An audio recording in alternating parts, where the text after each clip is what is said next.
சேலம் மாவட்டம் எடப்பாடி ஒன்றியம் வெள்ளரிவெள்ளி ஊராட்சியில் உள்ள பசுபதீஸ்வரன் கோயில் கும்பாபிஷேக விழா வருகின்ற 25ஆம் தேதி நடைபெற உள்ள நிலையில் அதற்கான தீர்த்தக்குடம் ஊர்வலம் வெகு சிறப்பாக நடைபெற்றது. இந்த தீர்த்தக்குட ஊர்வலத்தில் பெண்கள் உட்பட ஆயிரக்கணக்கானோர் கலந்து கொண்டு ஸ்ரீ பசுபதீஸ்வரன் சுவாமியை வழிபட்டு சென்றனர்.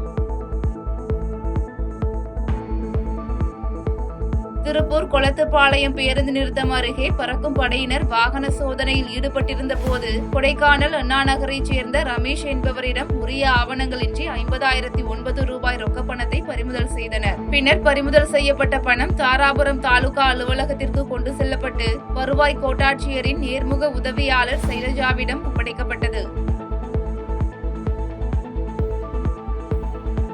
மழலை கல்வி முதல் மருத்துவம், பொறியியல், சட்டம், ஆய்வு கல்வி உள்ளிட்ட உயர்கல்விகள் அனைத்தும் தமிழிலே கொடுக்கப்பட வேண்டும் என திருச்சியில் தமிழக தமிழ்வழி கல்வி இயக்க தலைவர் சின்னப்ப தமிழர் வலியுறுத்தியுள்ளார். மேலும் தமிழில் படித்தவர்களுக்கு அரசு நிறுவனங்களில் முன்னுரிமை வழங்கப்பட வேண்டும் எனவும் அவர் தெரிவித்தார்.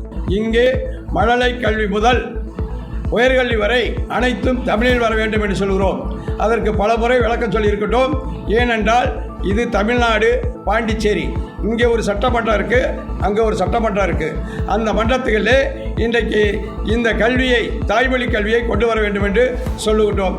அதற்கு அடுத்த கட்டமாக இரண்டாவதாக அந்த தமிழ்வழி கல்வி படித்தவர்களை அந்த தமிழ்நாட்டில் இருக்கக்கூடிய தமிழ்நாடு அரசும் ஒன்றிய அரசும் தனியார் நிறுவன பணிகளிலும் அனைத்திலையும் தமிழ் வழி படித்தவர்களை வேலையை பணியில் அமர்த்துங்கள் என்று சொல்கிறோம். அப்பொழுதுதான் அந்த மக்கள் அந்த கல்வியை நோக்கி போவார்கள். இல்லையே இங்கிலீஷ் வழியை திணித்துவிட்டு தமிழ் வழியை வைத்துக்கொண்டு வரவில்லை என்று சொல்லுவதில் எந்த பயனும் இல்லை. கிருஷ்ணகிரி மாவட்டம் ஒசூர் மாநகராட்சிக்கு உட்பட்ட தந்தை பெரியார் சதுக்கம் பகுதியில் இந்தி திணிப்புக்கு எதிராக போராடி உயிர் நீத்த மறைந்த சிவா திலீபனுக்கு வீரவணக்கம் செலுத்தும் நினைவேந்தல் நிகழ்ச்சி நடைபெற்றது. முற்போக்கு இயக்கங்களின் கூட்டமைப்பு சார்பில் ஒருங்கிணைக்கப்பட்ட இந்த நிகழ்வில் ஒசூர் மாநகர மேயர் SA சத்யா, திராவிட கழக மாவட்ட தலைவர் வனவேந்தன் உள்ளிட்டோர் பங்கேற்று மரியாதை செலுத்தினர். தமிழகத்தில் நிலவும் வணிக சிலிண்டர் தட்டுப்பாடு காரணமாக கன்னியாகுமரி மாவட்டம் நாகர்கோவிலில் சிறிய உணவு விடுதிகள் முதல் நட்சத்திர விடுதிகள் வரை விறகடுப்பில் உணவு தயாரிக்க முடிவெடுக்கப்பட்டுள்ளது. இதற்காக விறகு அடுப்பு தயார் செய்யும் பணியில் ஹோட்டல் உரிமையாளர்கள் மும்முரமாக ஈடுபட்டு வருகின்றனர். அரியலூர் அரசு கலைக்கல்லூரியில் வரும் சட்டமன்ற தேர்தலில் 100% வாக்களிப்பதின் அவசியம் குறித்து மாவட்ட ஆட்சியர் ரத்னசாமி செல்ஃபி எடுத்து கையொப்பமிட்டு உறுதிமொழி எடுத்து விழிப்புணர்வு ஏற்படுத்தினார். பின்னர் பொதுமக்களுக்கு விழிப்புணர்வை ஏற்படுத்தும் வகையில் கல்லூரி மாணவிகள் விழிப்புணர்வு பதாகைகளை ஏந்தியவாறு ஊர்வலமாக சென்றனர். தேனி மாவட்டம் பெரியகுளம் அருள்மிகு பாலசுப்பிரமணிய சுவாமி திருக்கோயிலில் பங்குனி உத்திரத்தை முன்னிட்டு கோயில் வளாகத்தில் உள்ள கொடிக்கம்பத்தில் சிறப்பு பூஜைகள் செய்து கொடியேற்றம் நிகழ்ச்சி நடைபெற்றது. இந்நிகழ்வில் பெரியகுளம் மற்றும் அதன் சுற்றுவட்டார பகுதியில் இருந்து ஏராளமான பொதுமக்கள் கலந்து கொண்டு சுவாமி தரிசனம் செய்தனர்.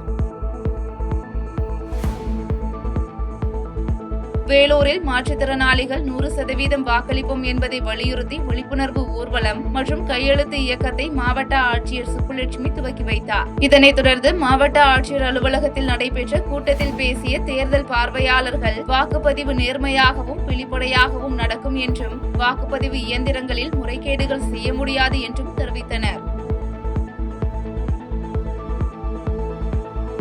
திருநெல்வேலி மாவட்டத்தில் உள்ள 5 சட்டமன்ற தொகுதிகளுக்கும் பயன்படுத்த வேண்டிய மின்னணு வாக்குப்பதிவு இயந்திரங்களை பிரித்து அனுப்பும் பணி இன்று தொடங்கியது. மேலும் மாவட்ட தேர்தல் அலுவலர் மற்றும் ஆட்சியர் முன்னிலையில் அங்கீகரிக்கப்பட்ட அரசியல் கட்சி பிரதிநிதிகள் முன்னிலையில் கணினி மூலமான குலுக்கல் முறையில் இந்த ஒதுக்கீடு செய்யப்பட்டது. திருவண்ணாமலை மாவட்டம் வந்தவாசி பிராமணர் தெருவில் இருசக்கர வாகனத்தில் சிக்கி குரங்கு ஒன்று உயிரிழந்து கிடந்த நிலையில் நகராட்சி ஊழியர்கள் குரங்கின் சடலத்தை மீட்டு சாக்கு மூட்டையில் போட முயற்சி செய்துள்ளனர். அப்போது அங்குள்ள குரங்குகள் இறந்து கிடந்த குரங்கை எடுக்க விடாமல் கடிக்க முயன்ற காட்சி அனைவரின் மனதையும் உருக செய்துள்ளது.